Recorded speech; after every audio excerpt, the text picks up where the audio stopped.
hello everyone, and welcome to FutureNeuro, the SFI Center for Chronic and Rare Neurological Diseases.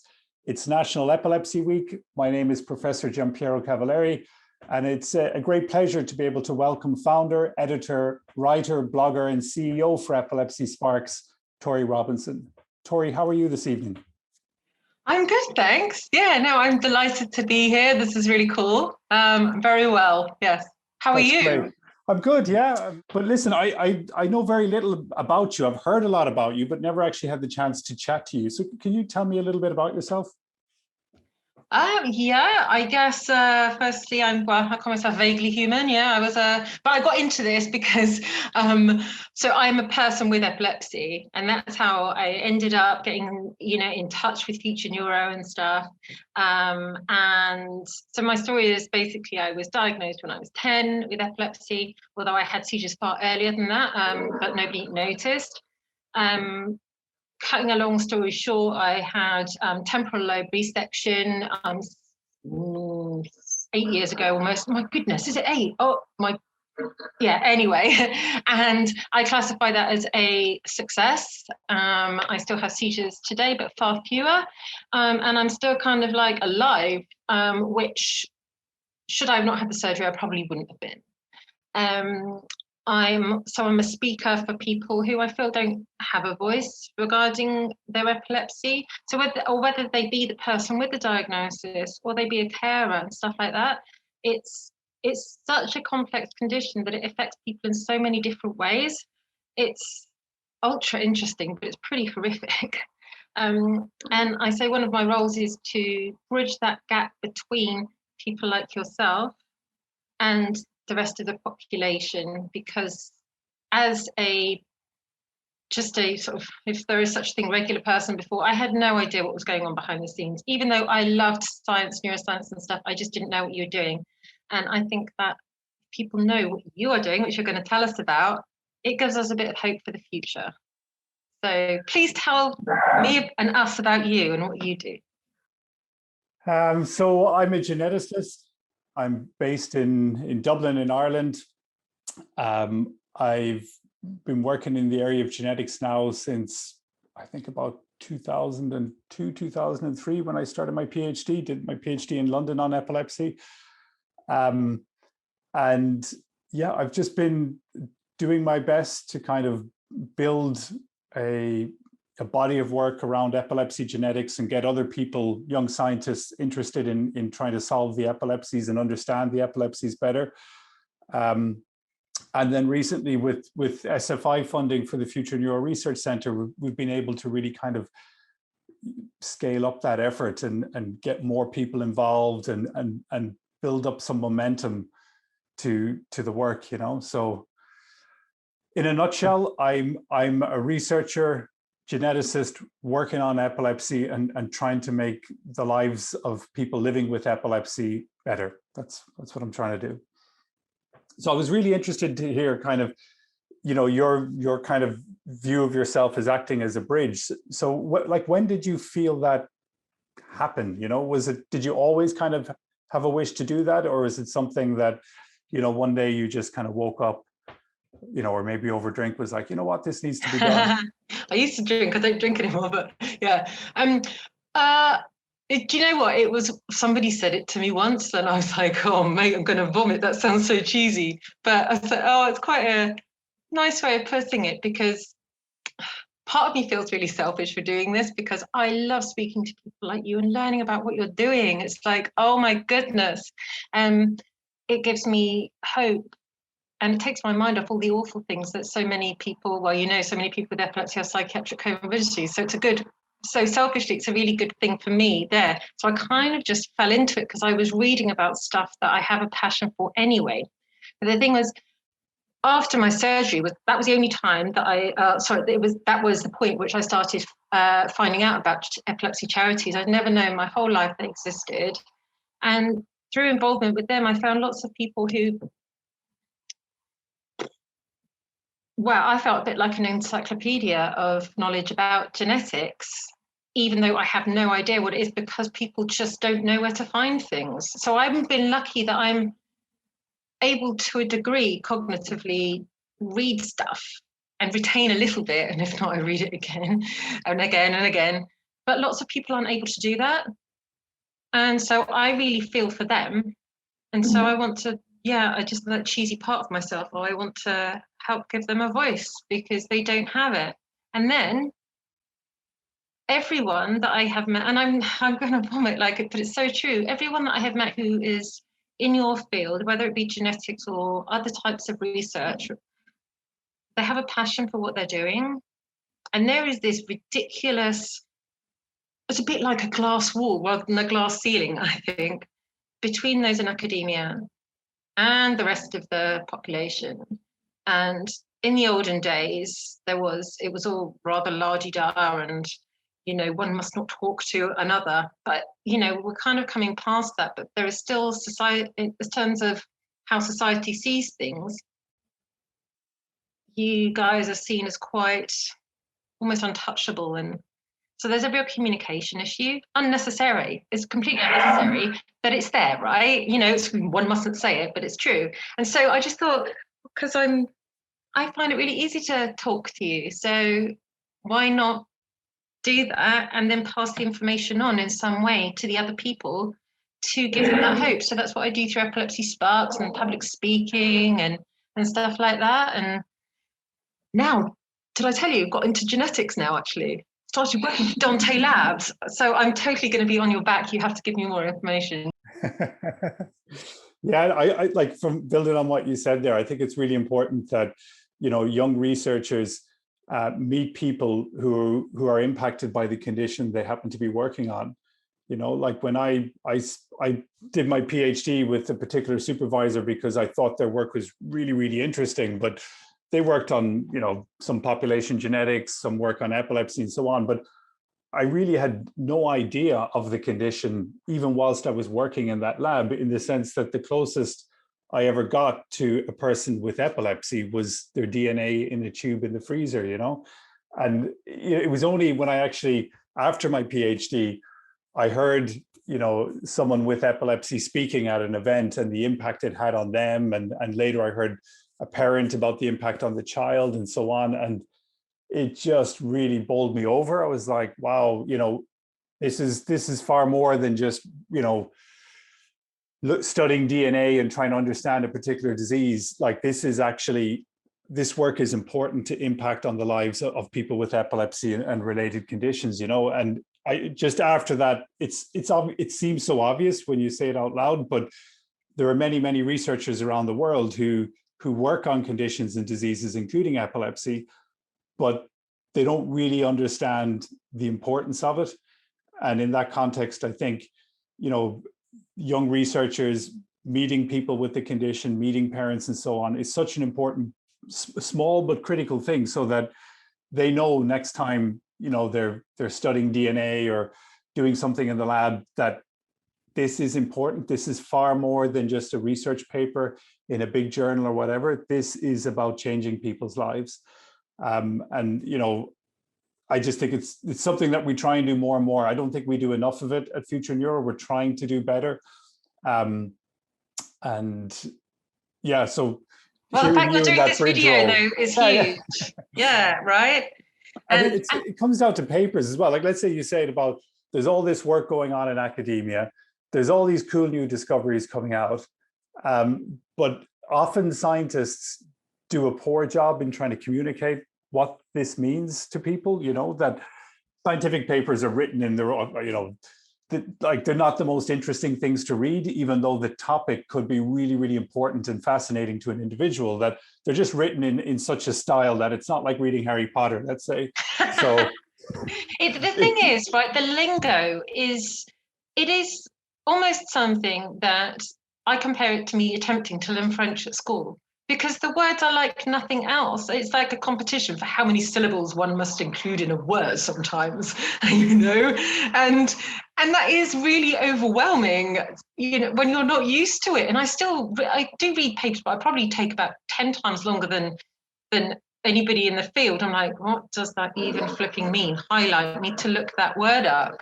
And it's, yeah. And then I do think sometimes, well, correct me if I'm wrong, but I do think sometimes people in academia can be a bit worried they'll say the wrong thing to people, and especially, well, it's like anything, if you're not familiar with something or you don't consider yourself as educated about something, or unless you're the extreme end of the Dunning-Kruger effect, you're not going to say anything because you're worried about saying the wrong thing. And that happens with patients, families, even things like schools and unis, you know, because the epilepsies are not only about the person with the diagnosis, but about other people, I think, in the world that are, if not directly, indirectly affected. And that's why it's important actually for them to know what you're doing too, because there's a distinct ripple effect with research, I think, especially in health. But we can make those ripples more like positive waves if we know more about what you're doing. Yeah, and I think you can even go further and say it's not just about knowing what we're doing. Like, really, for us to do a good job, you have to be involved in what we're doing. You know, that the voice of the kind of person experiencing the condition is in the room. They're guiding what's the important questions that scientists should be studying. You know, they're helping roll out the studies. It could be governing a particular piece of work or communicating results. Like, we have to bridge better, which is what you said at the start. You know, we need to have more of a connection between people impacted by the disease and the people working on it, so that, you know, the science has been delivered together.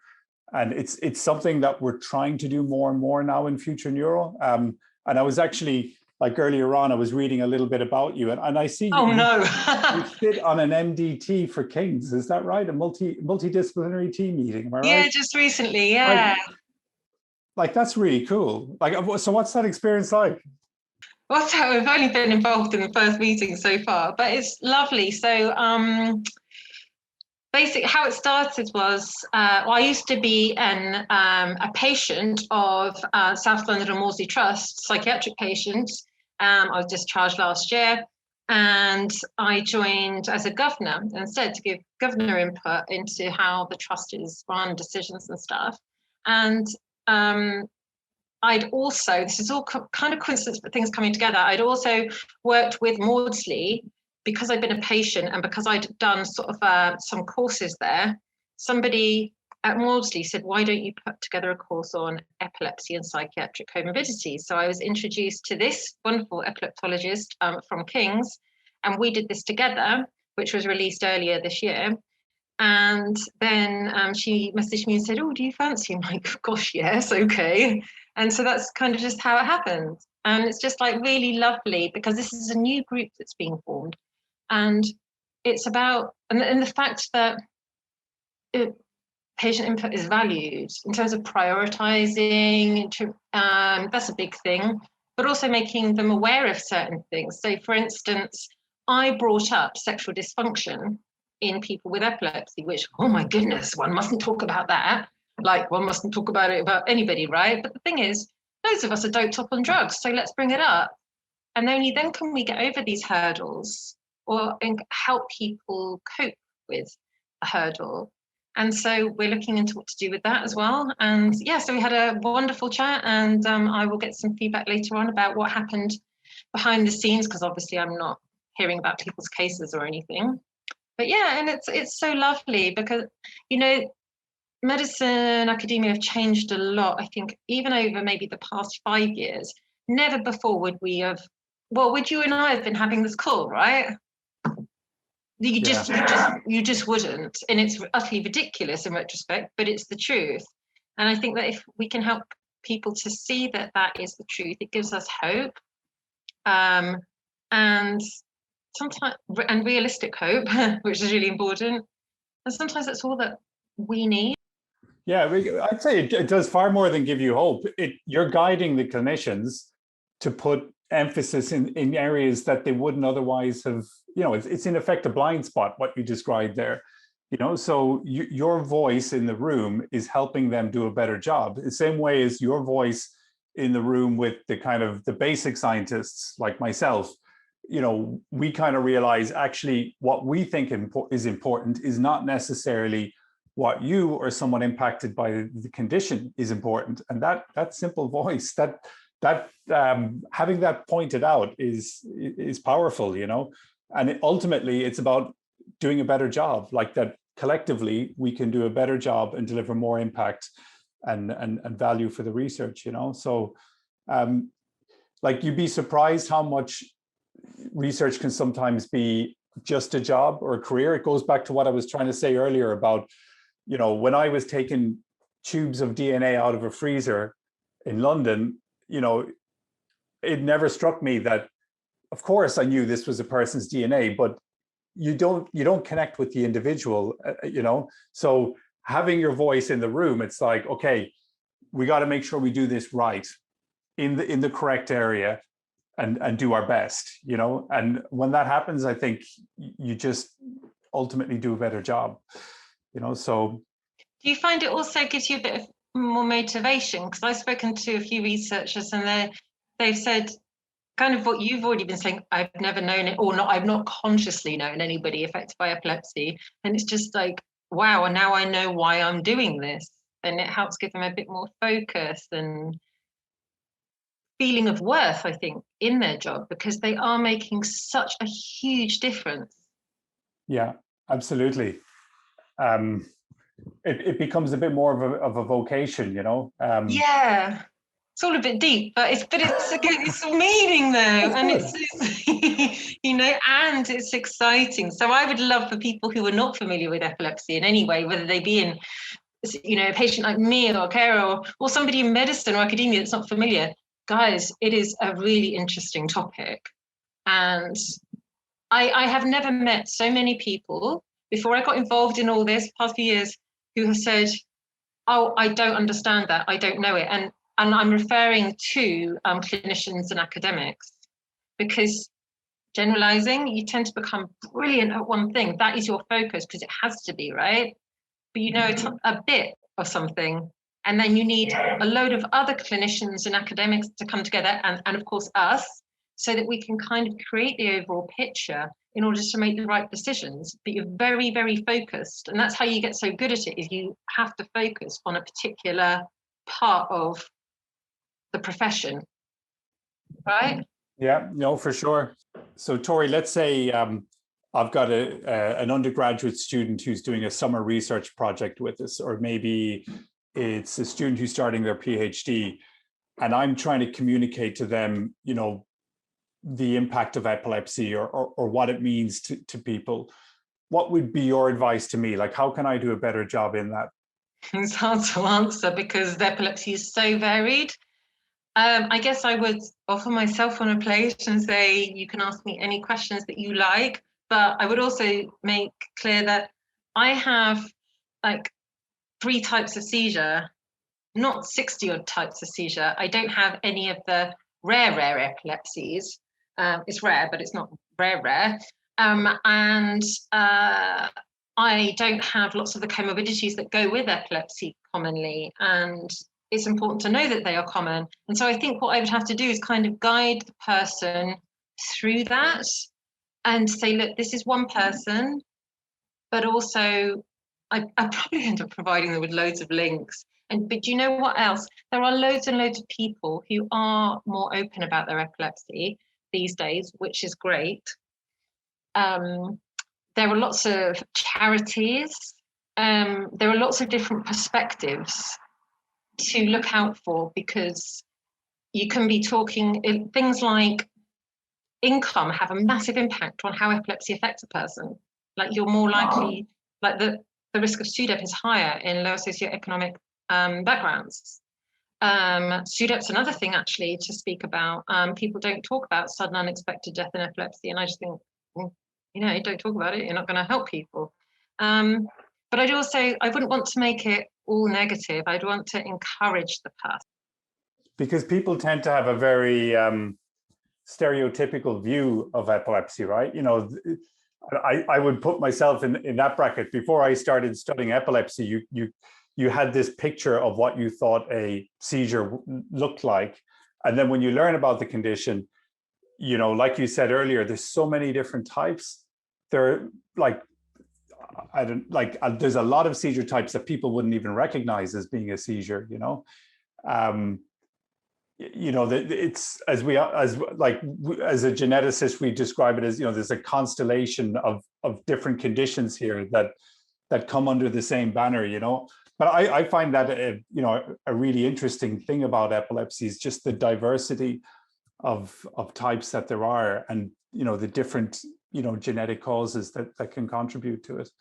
Talking about, what was it? Did you just say solar system or something? It was constellation. Constellation. You just really made me think of how having a seizure is almost like the reverse effects of the Big Bang. Instead, it's what do you call it when it's coming back on itself and you're having a seizure? That's what it's kind of like. It's like all coming. It's like, especially if you're having an aura seizure, because like loads of people don't realize an aura is a type of focal seizure. But anyway, you can feel it, and then you're going to go and maybe have a tonic clonic. Yeah, we just don't know. But loads of people need this voice, as I was saying before. Lots of people aren't able to articulate what they go through. And honestly, I wasn't able to in the past. Like I would do it, but I still felt embarrassed doing it. Nobody knew that, but I did did feel it, because that's how society made you feel. And nobody should ever feel like that. It's not a chosen thing, and it's so common, right? So I think that what you're doing and what the FutureNeuro is doing is also helping people affected by epilepsy to be more open, because it's so interesting, and you're doing stuff and to help us, Mm-hmm. Yeah. Yeah, and I think when you think about the different types of epilepsy, it struck me a lot how there's so many different types, and yet, most people with epilepsy are treated with similar drugs. Like there's kind of this group of, well, I know there's over 20 in total, but it's probably 5 or 6 that account for 80 or 90% of the prescriptions. But basically, there's a couple of treatments that turns out they work really well, but they are treating a whole constellation of different conditions, and as a geneticist, I'm thinking, well, if we could point to the underlying cause, well, then that gives us the basis to design better treatments that, are more focused to an individual's cause. Now, of course, many epilepsies are not they're not caused by a single gene. Indeed, if there's any major genetic component to them, but where there is a good kind of genetic cause, it does give me hope that by understanding that cause, you can, maybe there's a treatment that's already available that targets the cause, or at least this is the underlying problem that we need to try and target. So it's interesting what you say about treatments, because I think the way things are often looked at when it comes to helping people with epilepsy either stop or at least partially manage their seizures is that they only look at the seizures. That's not what epilepsy is. Epilepsy messes your head up a lot, much of the time. And I would rather have a seizure every single day of my life if it meant that I was going to be more stable and happier mentally. And that's striking, because the clinical trials for new epilepsy treatments, as far as I'm aware, are they're still based all around the number of seizures. That what you described is, as far as I'm aware, not in play when it comes to drug trials. It's literally they're counting how many seizures occurred. What's the reduction in seizure frequency. And that's, I guess, a perfect example of why it's so important to have people affected involved. Because really, if you are feeling so awful, and you kind of often people don't care if they're alive or not. So what is the point in having controlled seizures? And especially if the impact of the drugs is so negative. I love what I'm doing now, but I still have upset moments. I was going to be a commercial pilot, a dentist, or a surgeon. Now, obviously, I can't do that. I don't have the cognitive ability to do that because of my drugs and missing brain tissue and all the palaver that goes with that. So epilepsy affects you in so many different ways. And I get why we're focusing on the seizures, because they appear to be the most apparent part of the epilepsy to people who don't have it, or to the people who care for people with epilepsy, especially when they're having tonic-clonic seizures. But it's not all about that. And they need to know that if you only look at seizures and you completely disregard how a person feels mentally or physically, that is going to build up feelings of isolation of people inside, build up our feelings of depression, anxiety, encourage, I sound like I'm going extreme here, but as a person who's been through this, encourages emotional overwhelm, even, well, we know some people have post-ictal psychosis, but even things like psychosis, and there's a high rate of schizophrenia in people with epilepsy too. So, how can we, of course, some of this is genetic, but we know that there's some cause and effect here. So if we knew that geneticists and the scientists and docs were considering all of us, all of what we are and how we feel, it would be like getting an invisible cuddle, just having that recognized. And that's, what many of us need. It goes back to your voice being in the room. If like designing, whether it's the MDT at King's, the clinical trial being designed by UCB or whoever, the geneticist trying to find new genetic causes for epilepsy, having your voice in the room guiding the work is really, really important. And going back to FutureNeuro, that's what we want to do a better and better job of. It's I want to say it should be easy to do, but it's not. It's about the scientists having the skills to be able to kind of integrate people with the condition in, people living with epilepsy having the interest and the skills to connect and guide the scientists in the way that you've kind of been doing. So I suppose what I'm saying is, in theory, it's easy to do. In practice, we have to go and do it and work through it. But I'm convinced that at the end of that process, we're going to have a better world for people with epilepsy. More impact, whether it's from the treatments, the genetics work, the multidisciplinary team meetings at the hospital. It'll be a better outcome at the end. So. Well, and you know what really helps as well for us lot? Give us some, well, evidently, this isn't real, but give us some pretty pictures. We all love imagery. And it doesn't have to be of, a whole section or lobe of brain, just pictures of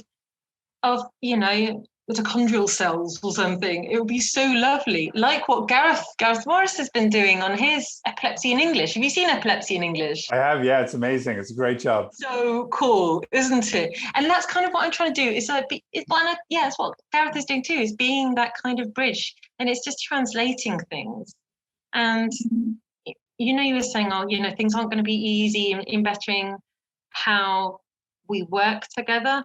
I don't really reckon it's that hard. As in, let's just all be open and recognize that, you don't have to listen to everyone. I think there is this tendency for people to listen to patients out of pity.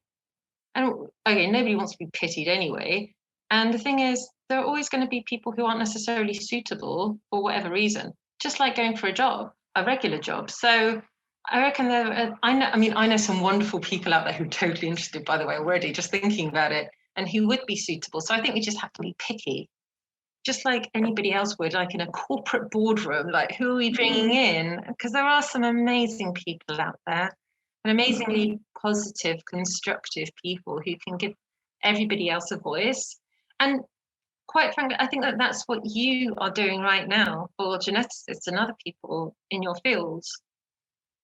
You're making everybody not appear as frightening and scary and I don't know, they all wear, what do you call this? What are those suspenders people used to wear on their socks in the olden days? That was only in England. Okay, it's just the English. Okay, fine. But you know what I mean? It's this bizarre image in people's heads. And it's Faulty Tower, no, Monty Python kind of job, isn't it? Yeah, I know the ones you're talking about. But it's so silly. We all have these stereotypes, and you are helping everybody in your field, And I think that that's really, really nice. And we should encourage more conversations like this. And video is good as well, because not to generalize, but lots of people with epilepsy, myself included, forget things. So if we can have a video, then we can go back and watch it again. People will know where to find out more information about you, hopefully. So if anybody wants to learn more about you and what you're doing at FutureNeuro, where do they go? What do they do? So Torie, if they go to futureneurocenter.ie, there's lots of information about all our work there, including our genetics work, our work on therapeutics and e-health. And we have a public engagement page there too, which provides some details on our PPI related work and how to get involved. Fabulous. And I've just seen on that page, EpilepsySparks is on there too, which is wonderful. But yeah, no, great. And so, yeah, I would just, I guess, love to leave on with the, oh, what's the word, line topic? But anyway, with the note that involvement in individual people as well as overall public is valued these days. And I think that people seeing that, you know, we are conversing today is a wonderful sign of that as well. And, you know, there is that hope for the future. And that can actually, that hope, me personally anyway, if that was going to make me feel nice, well, it does, but if I was being more prone to having seizures right now, it would help me chill out and could reduce my likelihood of having a seizure. Would you want to live at any other time than today with epilepsy? No, I don't want to get burnt at a stake or anything, or, you know. People give out about everything. I always say that to my dad. He gives out about stuff. And I'm like, you know what? Like, would you prefer to be alive at any other time in history than now? We live in a very small world now. And it's not just people on our tiny little islands that can see what you're doing. It's people everywhere. And that is so positive. Yeah, look, there's so many opportunities now in research. You know, if you take the COVID situation, you can see how quick the research community were able to react and kind of adapt and deliver for COVID, you know, and in many ways, the time has never been better for epilepsy research either. And I think what we can do out of this discussion or message out of this discussion is to get the voice of people with epilepsy more into the research that we do, whether it's genetics or other areas of epilepsy research. And if we can do a good job of making that connection, then I think the future is bright for people with epilepsy. If anybody wants to get in touch with me, then yeah, you can just find me on, well, torierobinson.com or epilepsysparks.com and all over social media. So yeah, just get hold of me there. And if anybody's got any questions regarding epilepsy or epilepsy research, again, you can just reach out to us. And if we can't answer these questions, we'll forward you on to somebody who can. Brilliant. Torie, thanks so much for giving us your time this evening and sharing your story with us. Likewise. You know, thanks for all your work. You know, acting as that bridge, we really, really value it in the research community, and looking forward to working together with you. Likewise. Thank you so much.